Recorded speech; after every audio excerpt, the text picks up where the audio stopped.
Okay, I'm gonna try to show you how to change the fog light bulb on a Subaru. This is a 2007 Legacy. It has the projector style fog lights, which are different than some of the Outback round ones. The premise is the same, but it's just a big pain. So you can see, there's my bulb, and it's on this little harness, and the clip is here. So there's a surround, which I don't know if you can see that. Yeah, the housing, there you go.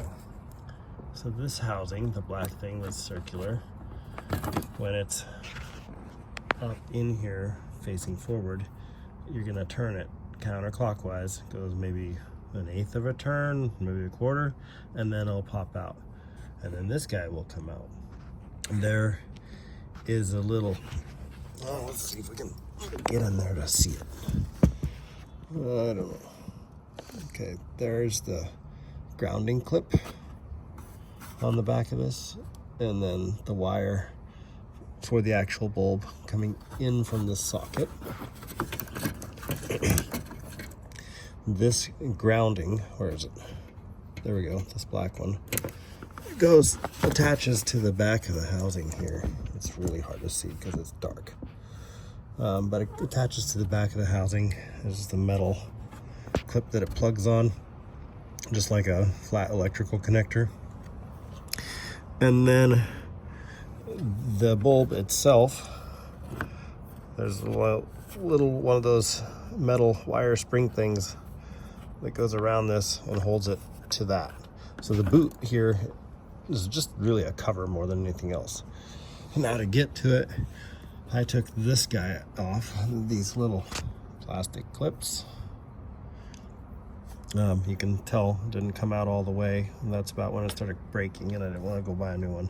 This one in the back, I don't know if you need it.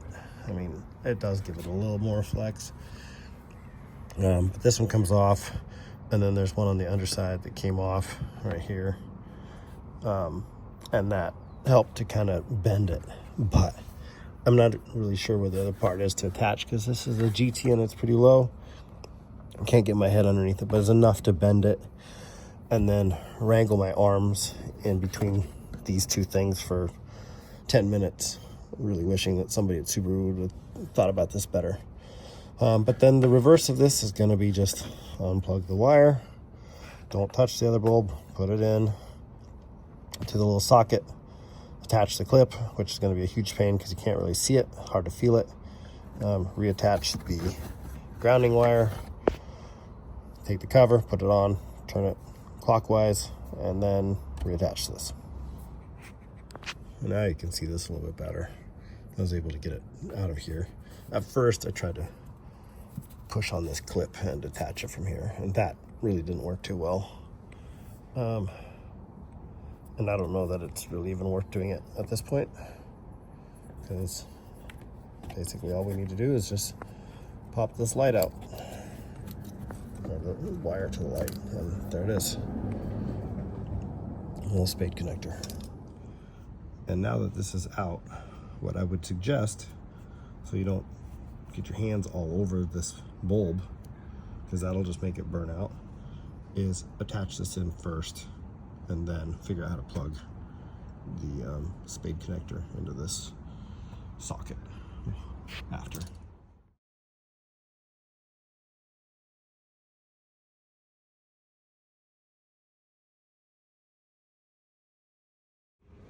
All right, I don't know if we can see this, but we're gonna try.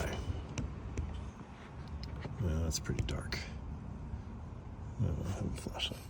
Okay, I know I said that I would plug this in after this end into the little socket cover thing. No, not in that space anyway. I couldn't figure out how to do it. So I pulled it back out, and in my case, I'm on the left front, driver's side in the US. This goes into the socket with the flat up top, and then the spring clip wants to come down below. So I had to plug this into the socket, lift this thing up around the spring clip and down, so the spring clip wouldn't pinch the wire like that, because it wants to push on that. And I don't know, maybe it won't, but it sure looked like it from my spot, so that's what I did. The black wire that comes out of the socket goes to a grounding pin located about here or so. I just felt around for it for a little while and then found the spot.